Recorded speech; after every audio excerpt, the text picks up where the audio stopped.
What's up, people? I'm Shaggy, the Opinionated Hippie, continuing my deep dive into Tom Waits' studio catalog. Today, it is album number 5, released in 1977, Foreign Affairs. I'm going to review it. I'm going to rank it among the other 4 I've already done. I'm not going to play music from it. And then that's it. Then we're done with this video. So, this is the story so far as I see it. Album number 1, closing time. He's a Monday night gig at the Troubadour in LA. That's what he does. He plays every Monday night. He's got some regulars that come in. He's got a lot of people who are either off the streets or trying to meet somebody that maybe they're not married to, and this is a good place to do it. He's singing songs about these people. He's among these people. He's walking the streets with these people after a show, trying to make it through the night. Very intimate, almost low stakes, but very real type. First album. Second album, the club owner's like, man, you're getting a crowd on Mondays. We're moving you to Friday or Saturdays. Get you a new suit. Maybe get you a little lights. We got a curtain, a little bit bigger, a little bit brighter, bigger crowd. Yeah, second album. Third album, a promoter from across the town's like, hey, man, I think you can sell out this much larger venue. We're going to get you a bigger band, better suits, bring a show. Like, we want the whole thing. We got just an hour and a half of you. Tell stories, like, do it all. Let your charisma shine. Third album. Fourth album, we've been there. We've played that big gig. We're drinking. We're kind of like, in real life, we are drinking and struggling. And we're realizing that these drunks and people roaming the streets on, late at 2, 3 in the morning, we're starting to romanticize them in a way that's maybe dangerous because we're becoming that. And we're trying to be that in order to make our art reflect that, but it's not good for us. So fourth album is like the artist comes out. That artist who was playing those Monday nights is like, I got stuff to say. Not that those 2 and 3 were not good. They were. But this is like the raw, my talent. I'm pouring it all out. I'm going to acknowledge the alcoholism. I'm going to just play around with it. I'm going to just tell some devastating stories. I've learned all these things about music. Classic, the Genius album, that peak, apex number 1, album 4. Then we get number 5, and we're a little burnt out. Maybe we're reeling in the drinking a little bit because we realize it's dangerous. We also maybe just want to go back and play a set on Monday night, tell some more simpler stories, like just keep things a little more intimate. But at the same time, we've been on that big stage and we're kind of restless. Our creativity's kind of getting to us. So maybe we also want to try something new, but we still want to do it on a smaller stage. And that's what I think Foreign Affairs is. It seems like a very concerted step back. Musically, Small Change felt like a step back because it wasn't the storytelling, it wasn't the jazz, it wasn't that kind of a little free flowing style that the third album had, Nighthawks at the Diner. But this one, Small Change was a step back, but this one just seems even more a step back. The opening track, Cindy's Waltz, it's an instrumental. It's calm. It's kind of reassuring. There's a trumpet solo. You don't feel anxious. You don't feel like somebody's going to mess up because they've been drinking. You feel like you might just be in a really good, sophisticated lounge club on a Friday night watching a good jazz club, watching a good show of like established, sober musicians. It's a really nice, comfortable vibe. Cindy's Waltz. Then we get Muriel. Really chill. Nightclub piano. We have the instrumental. The act comes out. Maybe the instrumental is just the band. Then the lead singer comes out, sits down at the piano, just starts playing this little less ambitious little story about Muriel, a lost love. There's a happy vibe to it. It feels like Waits is just like, I'm back home among my people. I can tell these yarns, spin these tales. It's a little bit simpler.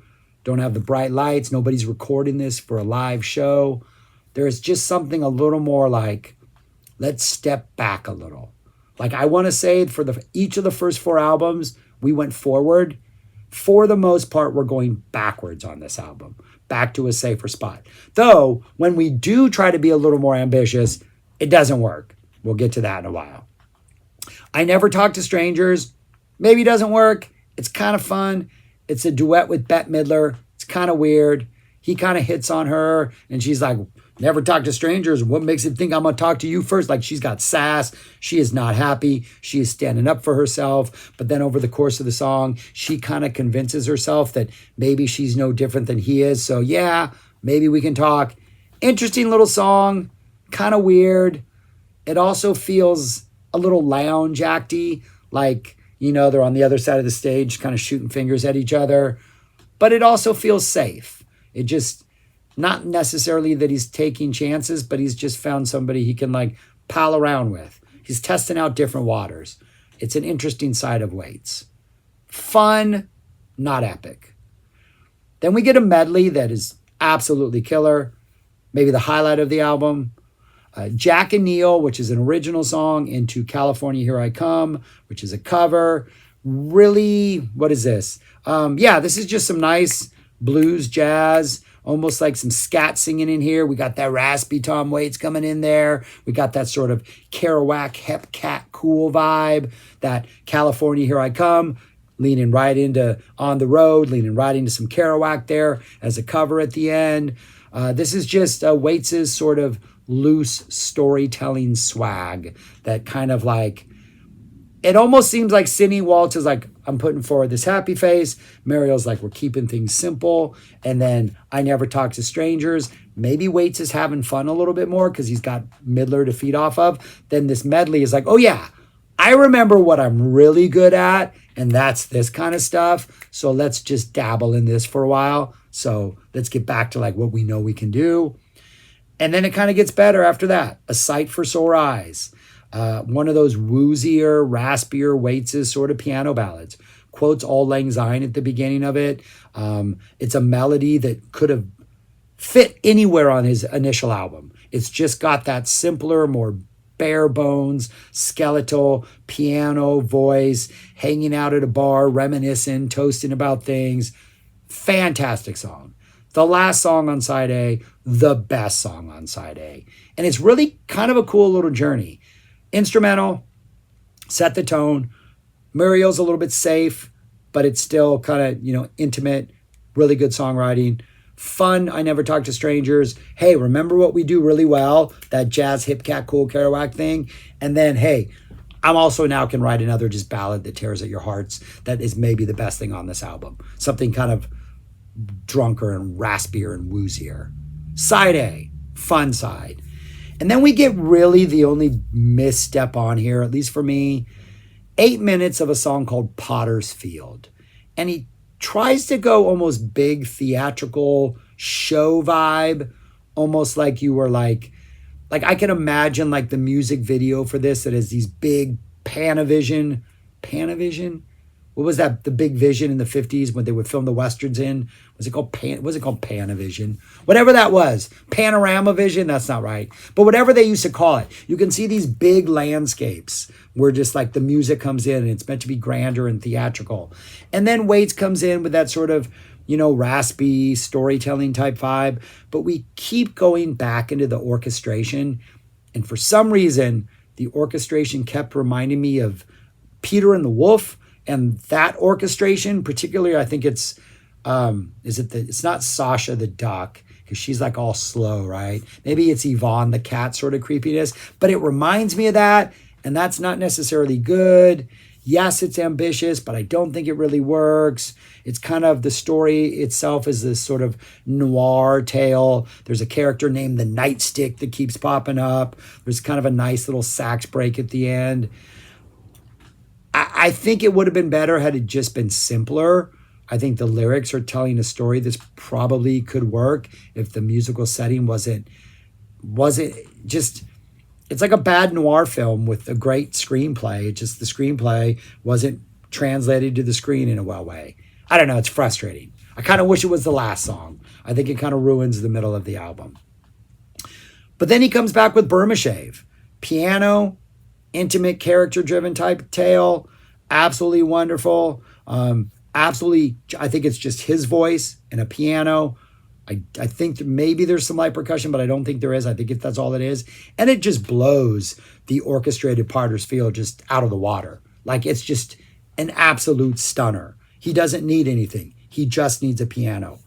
Absolutely. The lyrics are amazing. Phenomenal song. A Sight for Sore Eyes, Burma Shave are the songs on here where no matter what Tom Waits tries to do otherwise, orchestra, a duet, whatever he's doing, this part of him is always going to come out. Hopefully, this is the part that's like, man, this guy's genius. More of this stuff. Then we get Barbershop, bouncy, scatty. It's about getting your hair cut. It's about life as a barber. We got some barbershop stuff. And then we have Foreign Affair, which is a nice piano, low-key strings, play you out type song. Really strong first half that is this awesome progression from start to finish of the first 5 songs. Big misstep, I would argue, with Potter's Field. It never doesn't feel like it belongs on the album. Come back with a Burma Shave, absolutely fantastic. And then 2 fun, but maybe, slight songs to close out the album. A good listen. It's still a good listen, but I do think this is how I would rank it. I have it at number 5. I think Small Change is still just his first S tier, no arguments, devastating songs, just a perfectly balanced album. And then I still think his debut album is just some of the best songs on there. Old 55, Martha, still just absolutely, absolutely amazing songs. And then the other 2 on there, which are also really good listens. But, and then this one's a number 5. I think it's a purposeful step backwards. I think it's, hey, let's simplify things for a while, figure things out, maybe get our life under control, but still put out some high quality music. All right, that's all I got. Those are my thoughts on Foreign Affairs by Tom Waits. All right, thanks for watching. Subscribe, like, share, comment, do all those things, and go listen to this album. Peace. Talk to you later.